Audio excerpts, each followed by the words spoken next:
ekam aksharam hridhi nirantaram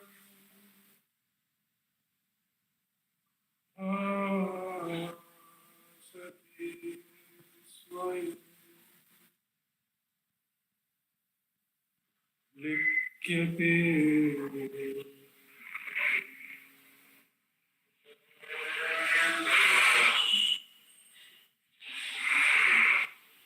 hridaya kumhara madhye kevalam matram yaham iti sakshat atmarupena bhati hridhi vishamanasa swam Chimvata Majjata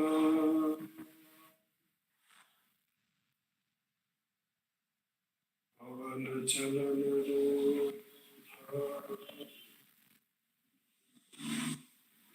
Atmanishto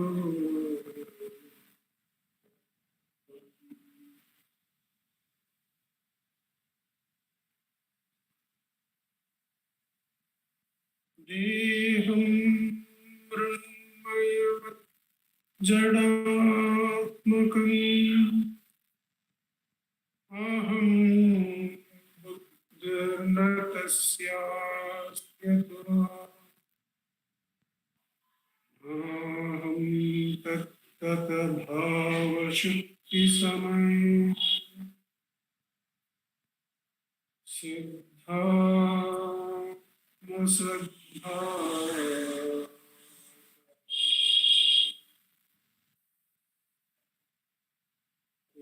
Oham Bhavayuta Kuto Radhiya Drishtatmanishtatmana Soham Spurtitaya Arunachala Shivaha Purno Vibhati Swayam Soham Spurtitaya Arunachala Shivaha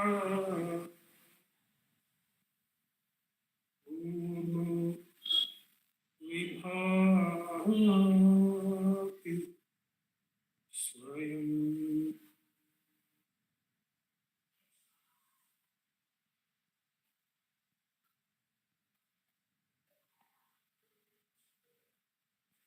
Namo Ramana.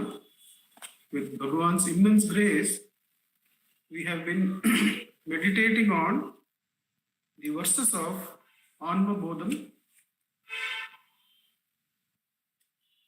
with special reference to Bhagavan's Tamil translation of the Atma Bodha, which is in Sanskrit by Adi Shankara. We have finding ourselves in verses 15 and 16, having covered the Sharira Trayam as the end point of discussion about world, that indirectly indicating that a Sharira is necessary for the perception of the world, and the three Shariras, the Stula, Sukshma and Karana, were discussed as to their content, as to how Panchikarana of the Panchabhutas are done and the Stula Sharira is brought about, how Apanchikrita in their original form itself, the combination of what is in the Sukshma Swarupa and in the unmixed form, Apanchikrita Panchabhuta, the Sukshma Sharira is made, and the Karana Sharira is of course the Ajnana, and the Atma is beyond all these three, was how the three verses were completed, and we had looked at them as one segment in the last section. Similarly, we are going to see how the Sharira Traya can also be looked at as Panchakosha, the same three Shariras of Stula, Sukshma and Karana can also be looked at in terms of the five sheets, the Panchakosha. So how the Panchakosha come about when Atma is the reality, and how to come to the Atma Swarupa as mentioned in Appalapattu. That is what is to be covered in verse 16. Verse 15 is on how that pure, impeccable, pure Spatika Atma, how has it become, or how it appears as the Panchakoshas. And in the 16th verse, how the Panchakoshas are dealt with if one is to come to the Atma Swarupa. So let us take the 15th verse.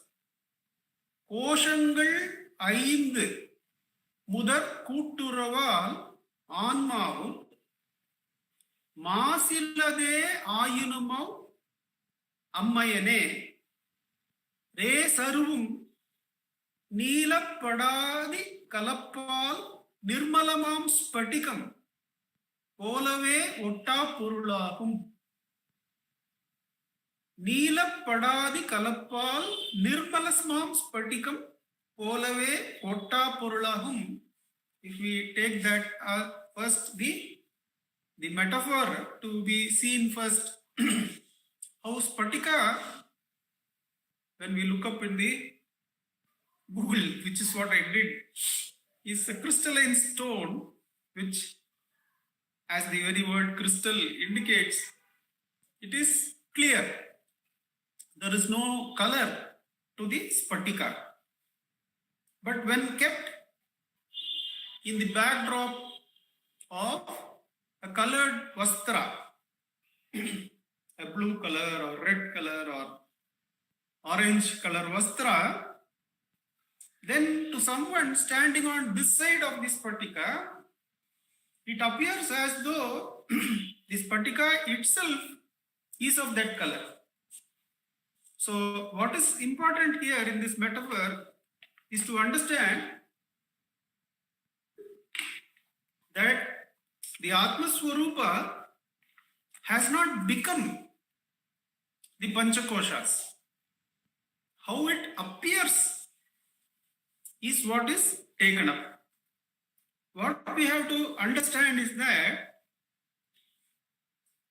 the more subtler we are able to understand the situation, the more directly and easily we can cross over the Stula. What do I mean by that? See, why the reference to Spatika and color is given, and how the Panchakoshas, which we will go into, are nearly like that Vastra, he is saying. What the Acharya is saying is that the Panchakoshas are like the Vastra, and when the Spatika Atma, it is by the side of that or identifies with that, then it appears to have taken that form, he says. So why such importance from becoming to appearance? Because becoming is something very solid, like it brings the situation into the time and space. Whereas appearance is just vivarta is a projection. So it can be withdrawn. Why is it so important to understand this difference? My mother-in-law and I, we were seeing a movie for her, looking at Tamil Pattimandapam and movies and all. They bring her back the memories and she's able to identify with most of the things there.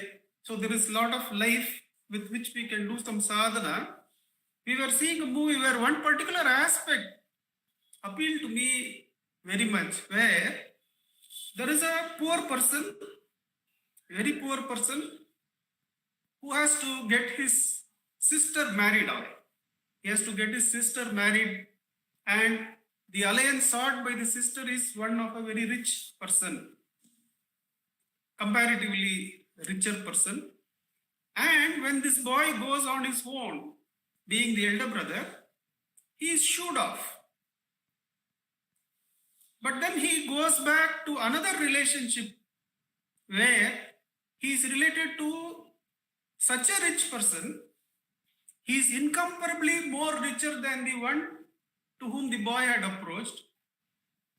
And the richer person comes to know of the situation and sends his lawyer, not even he doesn't go, he sends his assistant to the person who had rejected this boy because of their status. And immediately that person who had rejected this family runs to their house and seeks the alliance, because the order has come from someone who is incredibly more powerful than him. He was very much more powerful than the boy. Now that is the Guru's sthiti.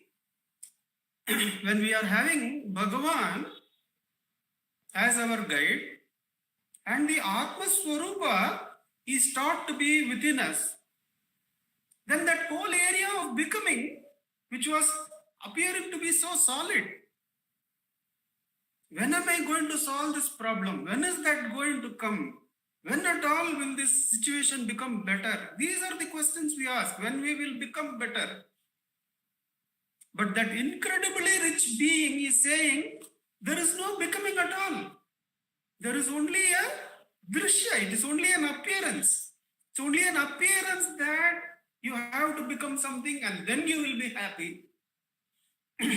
Whereas it is only like this Spatika being shaded by a drape, colored drape, and appearing as though it has become of that color. It has not become of that color. It is merely an appearance. What is the difference between this appearance and becoming? It is like that very rich man coming to our aid to protect us from this person. Bhagavan is the highest power that can ever be sought help of. He is coming to our aid. We are having him on our side. So what he is doing, that whole area, don't think it is there. Don't think that the Atma Swarupa has become the world. It is merely an appearance. So that is where this metaphor of the Spatikam and appearance to have been colored is very helpful, that the Panchakoshas which we have is a mere appearance. Let me bring scientific support to this, if I am permitted, that slowly science has also come to understanding that this area of becoming is not there, is not real. They are not yet embarking on that point, but they are there or thereabouts. And in fact, this particular point which I am going to present as to appearance and becoming, we have actually discussed this about 10 years back when we were meditating on a talk by a Vedantin in Ramakrishna Ashram about how it takes the stars which we see are merely an appearance. The stars are really not there. What do I mean? The stars are really not there. It's very interesting that Vedantin had said like that, and we had made our own deductions from that. That's about 10 years back. But now, physics has come to that point where they are agreeing on that point that there may not be any real becoming. What we call as time and changes in time may be mere appearances in consciousness. What have they found? I will try to go through it slowly so that we get a feel of how much the Acharya has given us. Like that incredible rich man being behind that poor man, and all that riches and power is available to him. Acharya is coming to our aid. There is a video by the physicist Rivoli, which I had forwarded earlier, which is actually a scientific investigation into this area. But I am taking only the relevant portion and presenting it in the way he has presented. See, it takes 8 minutes for the sunlight to come from the sun to earth. So, at the speed of light, light is traveling at the speed of light. Nearly 3 lakhs kilometers per second or so it is traveling, and it takes 8 minutes. So that many lakh kilometers is there. So 8 into 60 into 3 lakhs. That many kilometers sun is away from earth. It takes 8 minutes from there. So what we see, the important point is, do we see the sun as it is now? Because only if you can see it as it is now, it is true. If it is in the past, it is not true. It's a false appearance. That's the significant point, that we are seeing sun as it was 8 minutes ago. To put it in perspective, some of the stars are so far away that it takes 8, 10, 12 billion years for the light from there to come. Just as the star sun took 8 minutes to send its light to us, the light from some of the stars in cosmos takes about 8, 10, 5, so many billion years. So the distance itself is measured as so many light years, because the light takes that many years to come. That's an astronomical measure of distance, light years. But that means that we are seeing that star as it was 5 billion years ago, 8 billion years ago. What the Ramakrishna Ashram presenter, the scientist in Ramakrishna Ashram in the 70s, the talk was given, I think I had a pamphlet of it. He says that the star itself might be dead and gone. The star itself might have collapsed and might be gone. But to our eyes, it appears as though it is there, because what we are seeing is what it was 5 billion years ago. So similarly, the light from Jupiter, or if somebody in Jupiter we see, it is 4 hours away at some point in the, let's say, the orbit around the sun. It's about 4 hours away. That's the distance. Now, the interesting point comes now, that what the scientists have found is that now we feel we are all in the present moment, isn't it? That each of us are in one now, at least in India, we are all in one now moment. What they have found is that there is no such now moment. There is no such now moment. There is a now moment for me, and if somebody is 4 feet away, there is a now moment for them. Why is it so? It is so because the same light takes some time, some nanoseconds, to go and reveal that body to me. So what do we come upon? We come upon the fact that whenever I see another person as a body, as a stula sharira, which is one of the koshas which we are going to see, I am seeing only that person what he was some nanoseconds ago. I am not seeing that person as that person is now. Now, when I am seeing that person and that person is seeing me, that is, I am seeing that person, I am also seeing that that person is seeing me. The interesting point is, when I am seeing him, I am in the present and his body is in the past. But when I see him observing my body, he is in the present and I am, as a body, I am in the past. Therefore, when I am aware of this process and turn inward, like Bhagavan says, turn inward, then that whole area of time, the bubble, it collapses. That is, I understand that I can see him only as he is in the past and he can see me only in the past. Then I turn inward because Bhagavan says inward, inside is the truth of the present moment. Then that whole sensory area, it gets collapsed. That is what is said in Gita as Indriyani Paranyahu Indriyebhyah Parammanah Manasastu Parabuddhi Yo Buddhe Paratastu Saha. That is, the Indriyas, the awareness going through the Indriyas are more powerful than the entire cosmos. Because that entire time, it gets collapsed when my awareness understands whatever I see, I can see only as they are in the past. If I want to see them in the present, I have to see them inside. Now, up to this, physics has come that the entire sensory area time is only an appearance. If the consciousness is aware of its superiority, of its richness, of its being associated with the source, then it won't make an issue of I have to reach point B in the sensory world to be happy. When I was in point C, sometime back, I was happier. No, in that area, there is nothing called as happiness because it is all in the scripted area. It's all in the past. So to see real happiness, turn inward, he says. Bhagavan says, turn inside. We had taken the enquiry further. In our 10 years back enquiry, we had not stopped there. We had understood that the sensory world can be crossed. Indriyani Paranyahu Indriyabhyah Parammanah. By observing thoughts, I can cross that entire sensory world. For instance, my daughter as a thought is closer to me than my daughter as a sensory body. Bhagavan as a thought is closer to me than Bhagavan as a sensory body. You can make it very easily understandable. When a person comes to Bhagavan and says that since Krishna is no more, Krishna is his guru. Since Krishna is no more, I want a living guru. And Bhagavan says that if you take Krishna to be the body which lived 5,000 years ago, then your living guru will also pass away shortly. Therefore, Sri Krishna is not that sensory appearance. I am using the word appearance, not happening.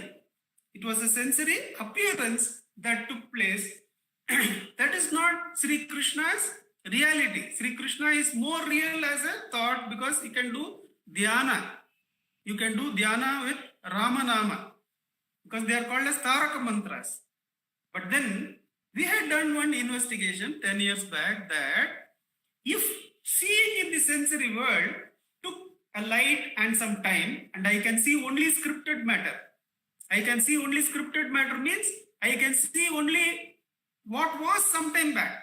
I can see you as you were. I can never see you as you are. In fact, if I take myself to be the body, I cannot see myself as I am. I can only see myself as I was. Now, having understood that, we had taken it to the thought area. That even in the thought area, even in the mind, that's why Manasastu Parabuddhi, the Buddhi is doing this reasoning. That if that is so in the sensory area, the same logic must be applicable in the thought area also. That when I see a thought, again, some form of light, not the stula light of the sun, but the consciousness light has to go reveal that thought and get back to me. So some time is spent. Therefore, I can see that thought only as it was, not as it is. Never. Any thought I observe is only as it was some time ago and not as it is. Point number one. Point number two, what is the nature of time in thought? Is it greater or is it smaller than the time in the sensory world?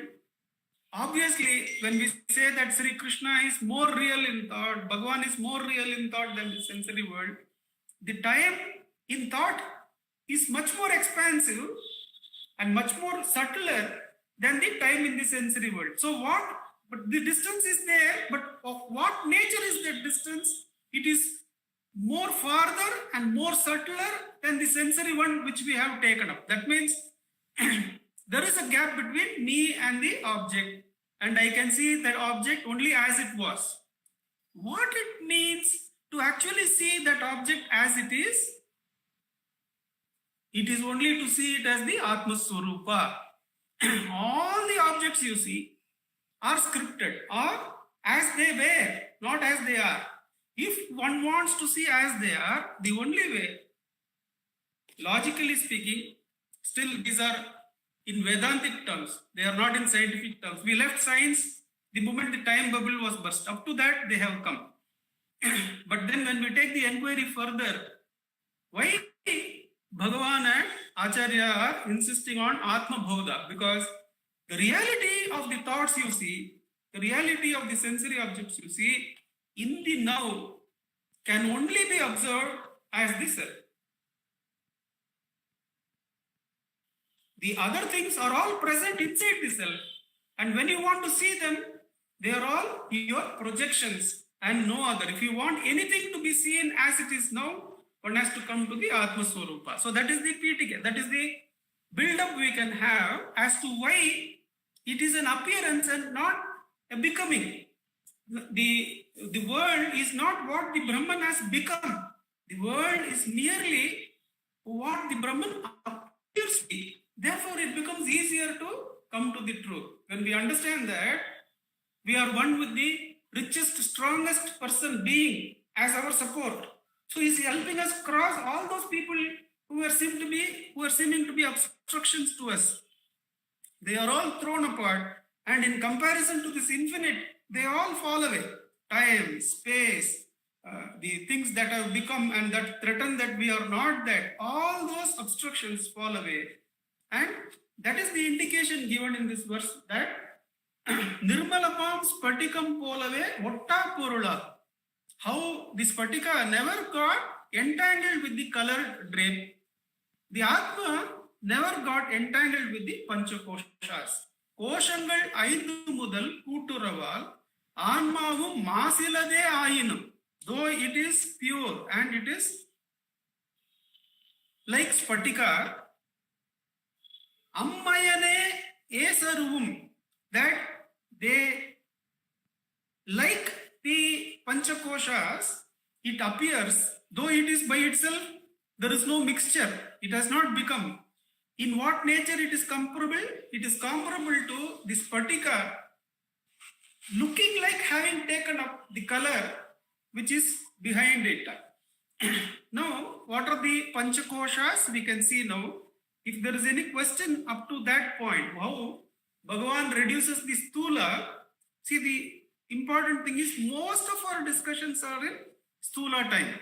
That we feel that hereafter I will not do that. Tomorrow when they speak, I will act like this. All these things are taking the becomings to be real, but they are mere appearances. The reality comes only in the Swarupa. What do we have to do when we are related or the consciousness has to participate in time? Then we don't look for peace or happiness in that area. Those things are done with the identification with the Atma Swarupa is what we have to say. What are these Panchakoshas? We have seen them in Ulladanarpadu, but then since we are in that verse now, it is better to do a recap. And Kanakamal compares how the Shariratraya and Panchakoshas are connected. That the Shariratraya is Stula Sharira, is the Annamaya Kosha here, is the residue of the food stuff, the Stula Sharira that is there here. Then the Pranamaya Kosha, Manomaya Kosha and Vijnanamaya Kosha, these three put together is the Sukshma Sharira. And the Sukshma Sharira is given lot of importance because that is the bridge between, we have seen that, it is the bridge between the Stula Sharira and the Ajnana or the Anandamaya Kosha. The Sukshma Sharira is the bridge between Stula Sharira and the Anandamaya Kosha or the Karana Sharira. Now, what are these Pranamaya Kosha. Pranamaya Kosha is made of the Pancha Pranas, the 5 types of pranas that we have inside, and the Karmendriyas. Because the pranas, they give the energy required for the Karmendriyas. Then, what is the Manomaya Kosha? It is the Jnanendriyas, the Chakshuradi Jnanendriyas plus Manas. So it is the data received. Now the analysis of the data as to cause effect, as to right wrong, all those happen in the Buddhi.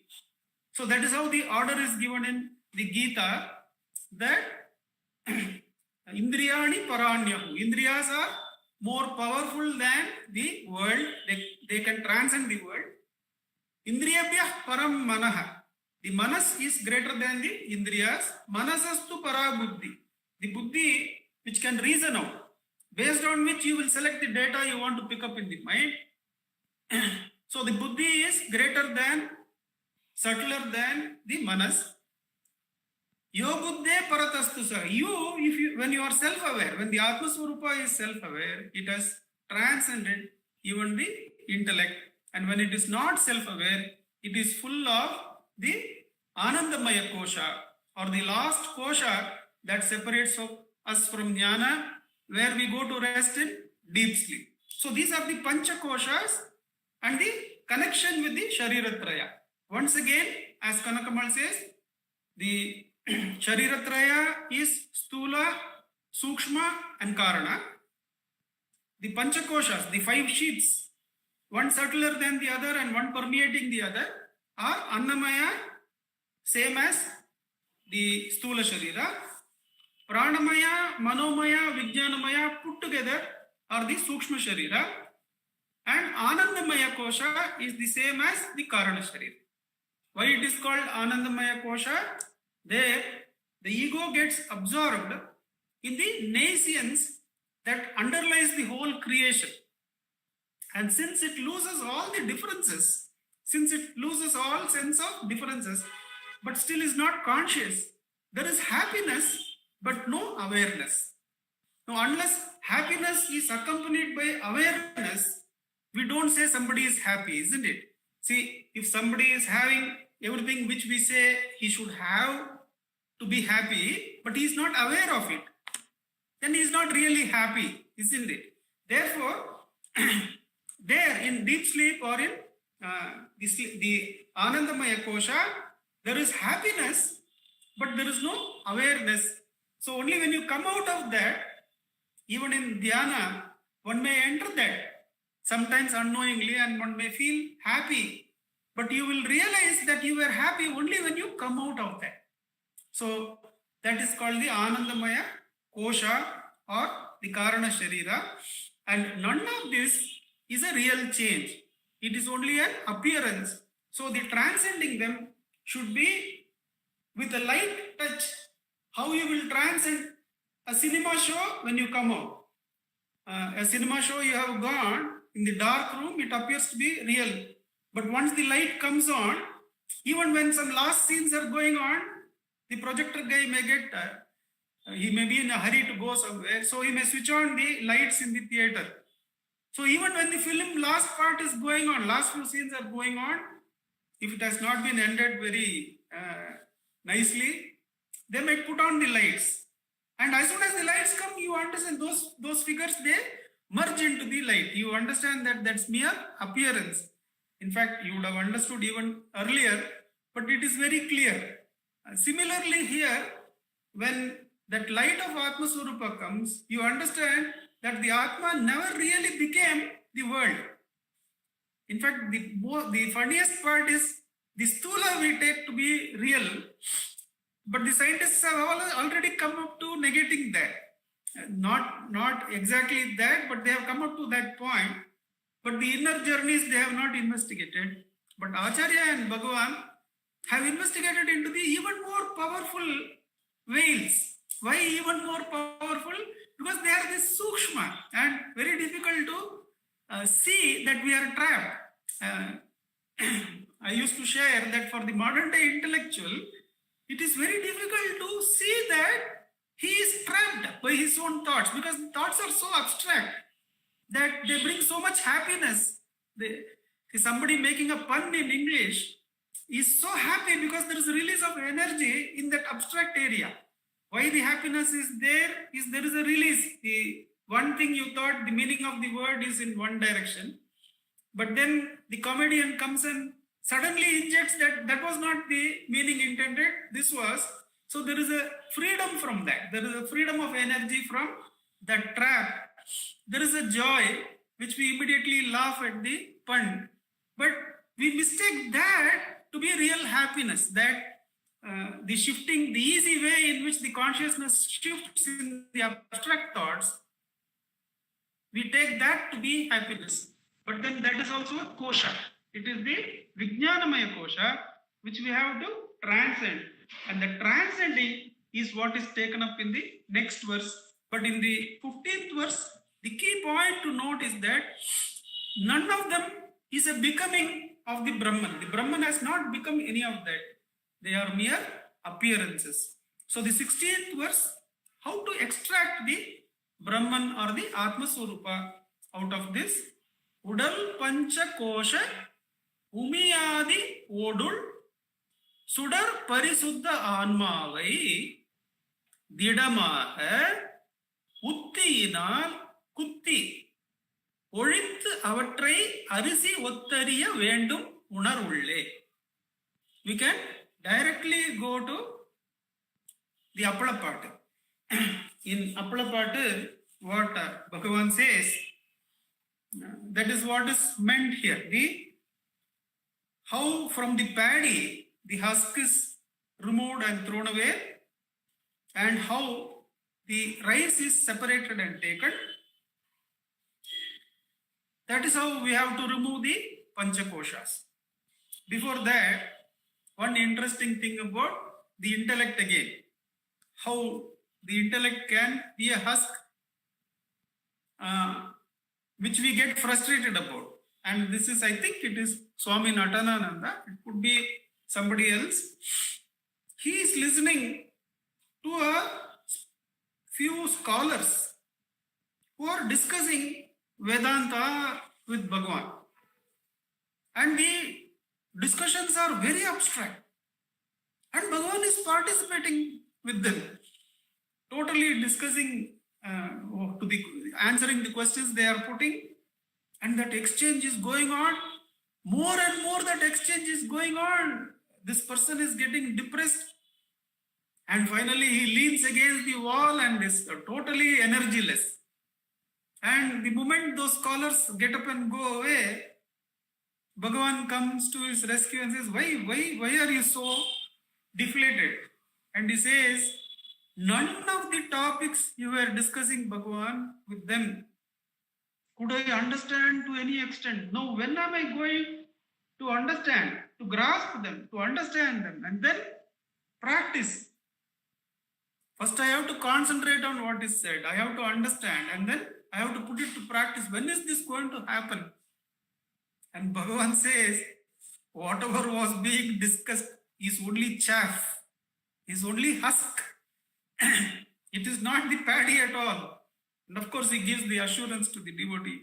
Haven't I called you here? Is the interview selection done by the candidate, or is it done by the person who has called the interview? Obviously, it's the interviewer who has selected. So it is Bhagavan who has picked each one of us to be devotees. There is no other way it is possible to a devotee, that if a devotee looks back, there is no way he could have chosen to come to Bhagavan. And clear intercession is by the Shakti, is by Bhagavan only, that once I have selected you to come here, will you be left in any way? You stand assured that you will see the way through to the self. Why are you disappointed? Immediately the shoulders are squared. But the key point there is, Bhagavan says, all that discussion was chaff.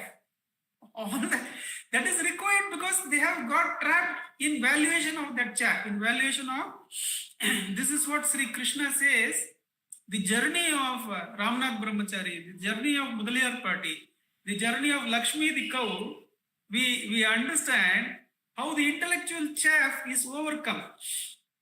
that when Sri Krishna says in chapter 10 that all you have to do is have faith in me.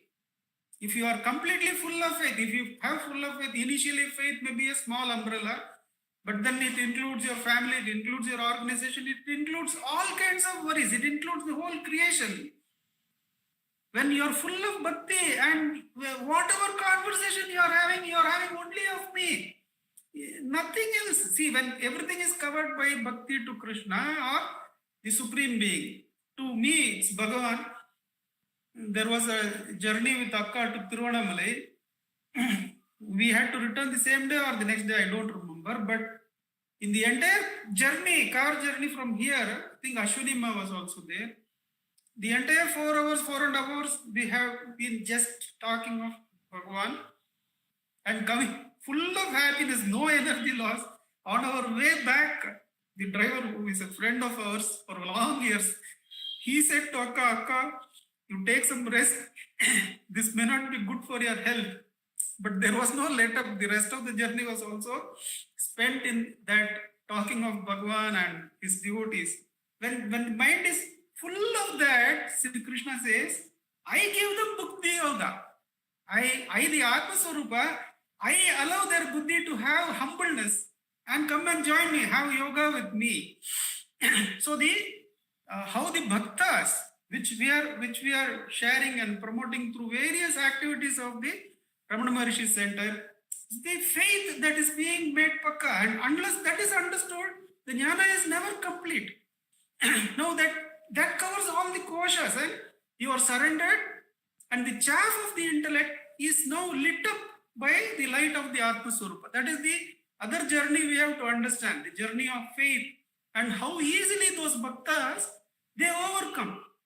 When Ramanath Brahmachari is lifted by a very strong man by the collar, and the strong man is in such anger, he is asking, do you know who I am?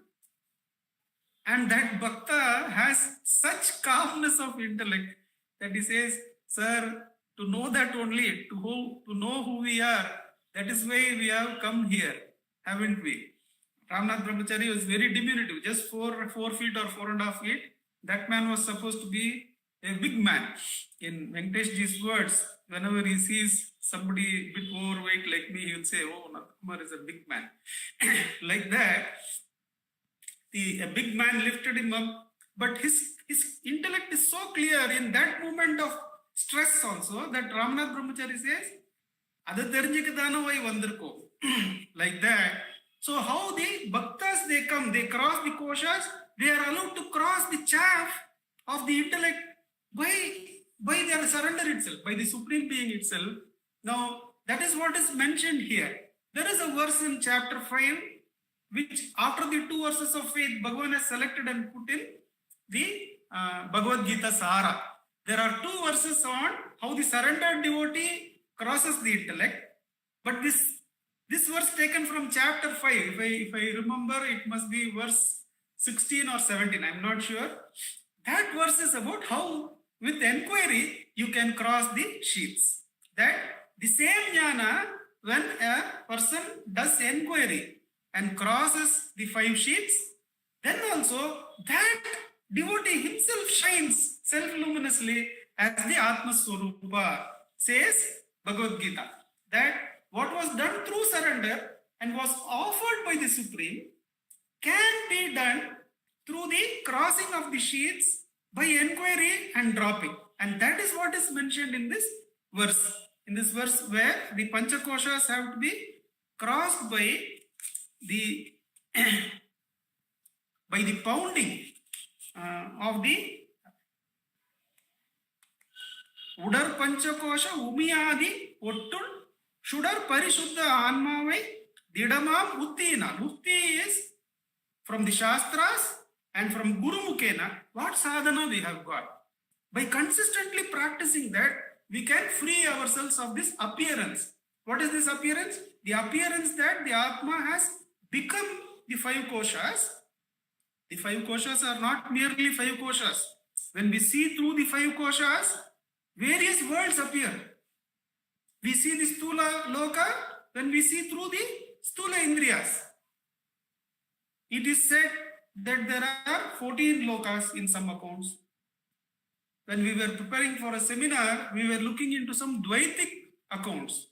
And in Dvaitic accounts of Jnana, they say there are 256 worlds made up of this Shariratraya or Panchakoshas.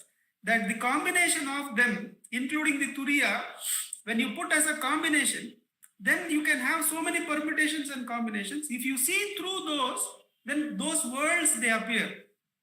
There are 256 worlds, some say. There is 14 worlds, some say. And the scientists have crossed the Stula Sharira now. But the Acharyas have crossed all the worlds for us and have said they are mere appearances. Never go to any of the appearance, but ask for whom is this thought. Because thought is the bridge that connects the Stula and the Karana. We have discussed this in the last session, but let us put some light on that. How is it that Atma Vichara helps us cross the Shariratraya, the Panchakoshas? Because without the thought, the Stula Sharira is not there, the Stula Loka is not there. So when you gradually withdraw from thought, you will withdraw from the Stula Sharira and Stula Loka. Now what happens to Karana Sharira? The conscious Jiva can never directly attack the Karana Sharira. It is like Vali. Whenever you think about it, it takes more power from you. How to attack that? Bhagavan teaches, go and wait there. Go and wait. From the Karana Sharira, suppose the I thought is arising, you go and wait there. You ask from where I am arising.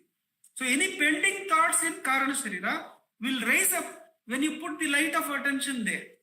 When a thought arises, if you pursue it, you will go into the Sukshma Sharira, or if you use the Indriyas, you will come into the Stula Sharira. But if you put enquiry, for whom is this thought? You are putting heat on the Karana Sharira. And if there are pending thoughts, the Vasanas will rise up as thoughts. You can drop them and you can hold the I thought again. That way, the Karana Sharira is also crossed using self-enquiry. So the tool given to us to remove the chaff, to remove the Panchakoshas. What is the chaff? Not only the intellect, but all the 5 koshas are mere chaff. How to overcome that? Bhagavan says, in Appalapati he says, Tanalla Ainkosha Kshetramidilvala Tanenum Manamam Danya Ulundai Nanaran Jnana Vichara Tirigayan Nanalla Endre Udaitu Pudithu. How does the perception of 5 koshas come? The Stula Sharira is always supported by some thoughts. We have discussed when we are walking in the park, we can always ask, who is walking? When we come to the Thursday, sometimes when the puja offering is not here, it was suggested we can always inquire, who is listening? When we do who is listening, we are going from the Stula Sharira to the Atma Swarupa. Now, I have had a very good digestion for the last few days, let us say. When I keep thinking, oh, what is it that I ate? What were the fruits I took? What was the food? I should try and repeat it. I am in the Pranamaya Kosha, because that is what helps in the area of, let us say, the inner movement of stuff. Now, for whom is this thought? For whom is this thought of those are happening well? Somebody chants Om for a long time, or somebody runs a marathon better. I feel I am left behind. My own prana is not of that nature. But for whom is this thought? That is a mere appearance that is crossed by beating that paddy and removing the chaff. For whom is this thought? To me. Who am I? We come to the rice. So from Prana Sharira, we draw. From Manomaya, through the Jnanendriyas and through the Manas itself, we could have objective thought without any reasoning coming into it. That also is crossed by self-enquiry. Any reasoning based thought, oh, that was a good friend. It was he who has put me through meditation class.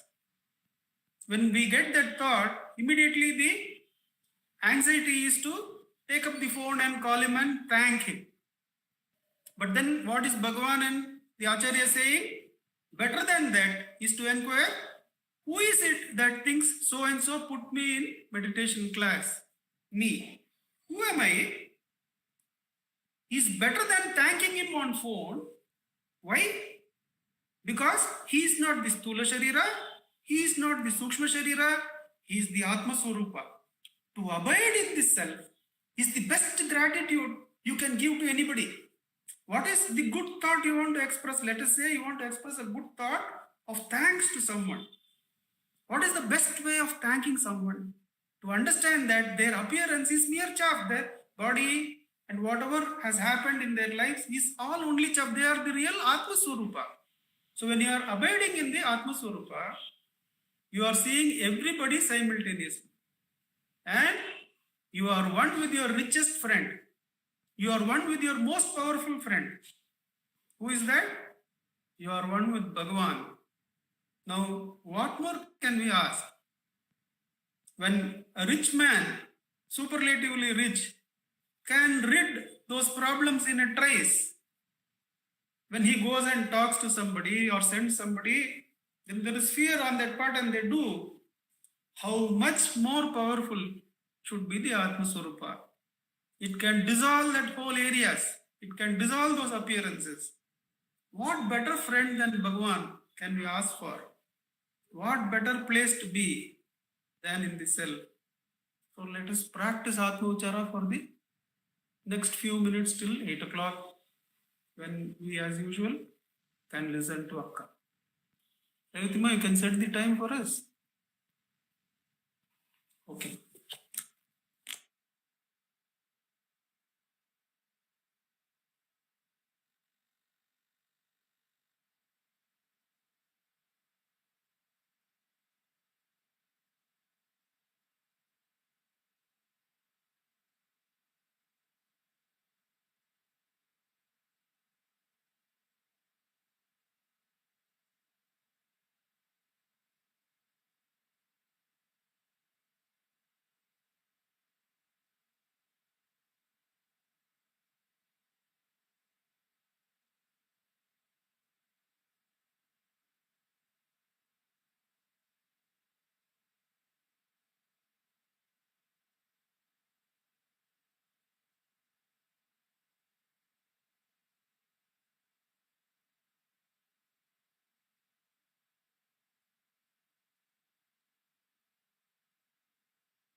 Namo Ramana.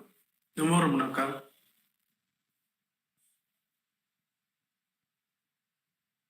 Namo Ram. Namo Ram.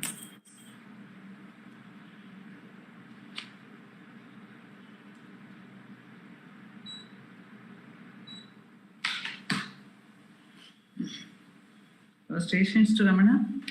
Shining is the self in all beings. By the immense grace of the self manifest as Ramana, we are meditating on the verses of the Anma bodham, where the self alone is the subject, the self alone is important. And as Bhagavan says in Ramana Gita, Bhagavan says, Bhagavan is asked by Kashni, for whom is this enquiry? And Bhagavan says, for one whose attachment to the body is waning, for one whose interest is not there in objects.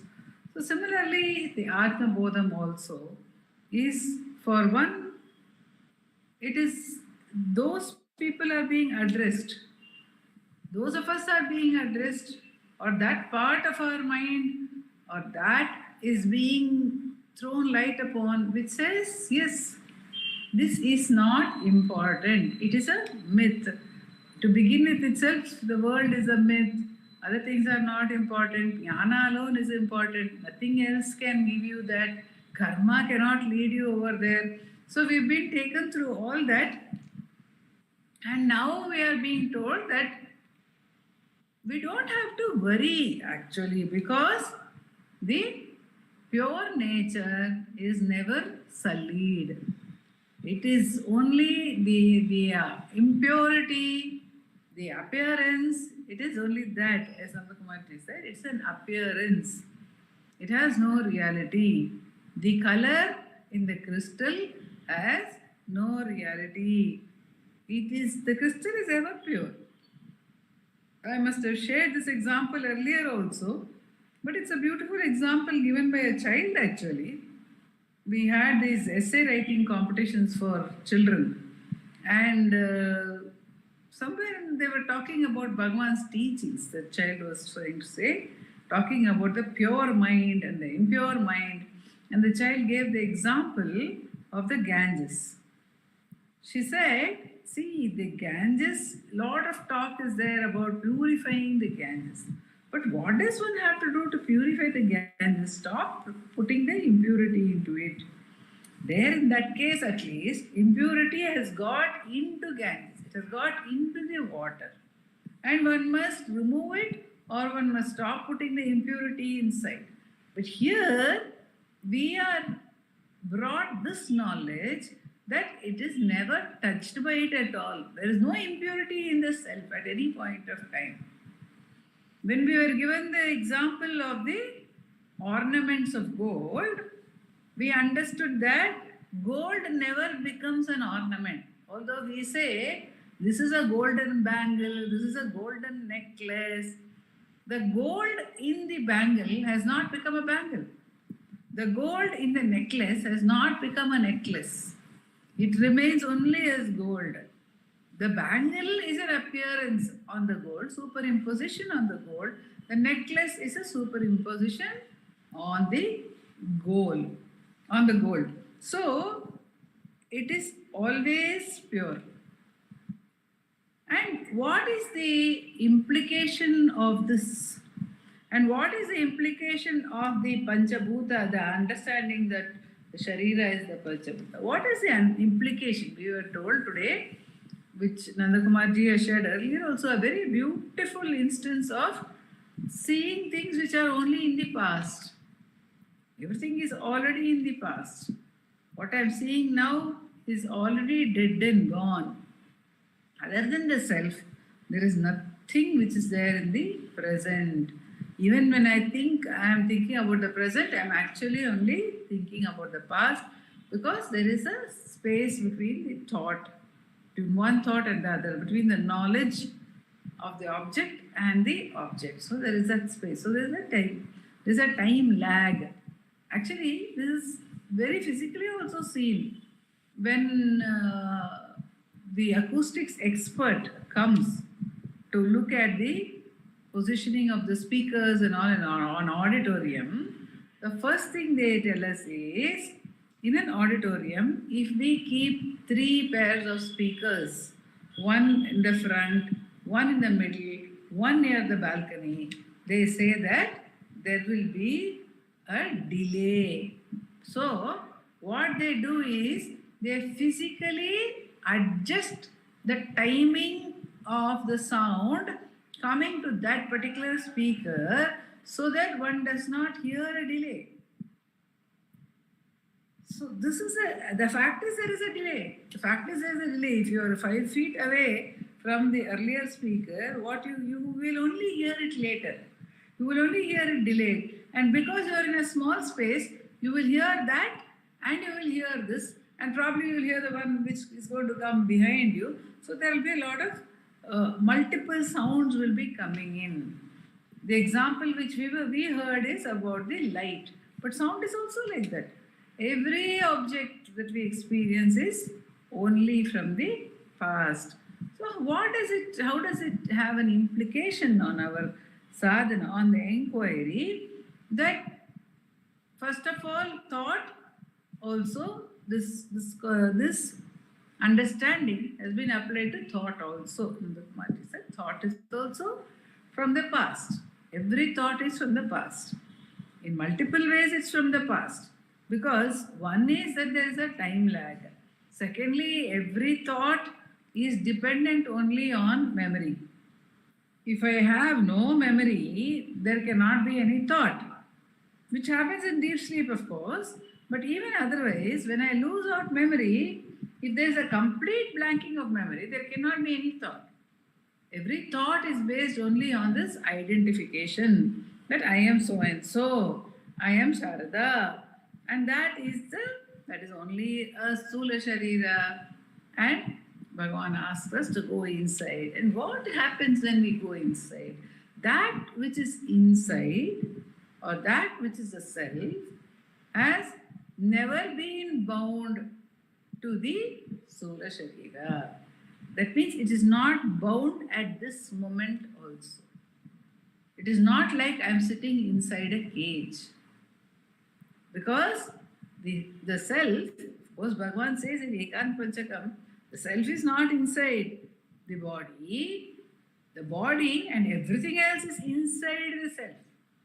But even if we say, oh, inside I am feeling my sense of I, that sense of I is not bound in any way, is not touched in any way, is not colored in any way, is not influenced in any way by the gross body or the subtle body.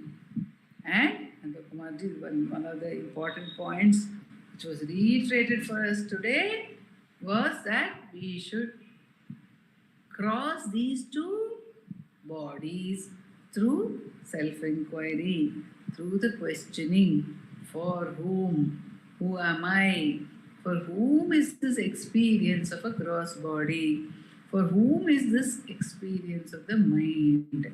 So we cross it. We're asking that and we're asking, who am I? And then Nandakumarji told us that we have to wait. In Muruganar Swami's poem, the very first Deshika Padigam, the Hindi translation of it, I do not know what the words are, or I do not readily recollect the words in Tamil, but I always like these words in Hindi, where Muruganar Swami says, Dwar tumhare aakar guruvar, kab se khada pratiksha karta. I come to your doorstep and I am waiting. For a long time I am waiting. So, to wait is important. Says Nandakumarji to us, pointing out Bhagavan's teachings, we should wait at the doorstep.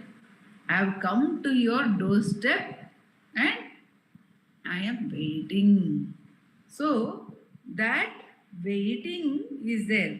Till first section is questioning. That is dynamic, the sadhana. The questioning, for whom is this thought? It is for me. Who am I? This is the dynamic part of sadhana. But when this has been crossed, one gets into a passive part of the sadhana where one should not do anything, one should not ask for anything, but simply wait. Now, the simply waiting also, today it was brought home to us, that itself may give us some kind of peace, because we are so used to agitation, we are so used to activity, that even a small cessation from activity will give us a sense of calm, like we get in deep sleep. But we should not confuse this with the silence of the self.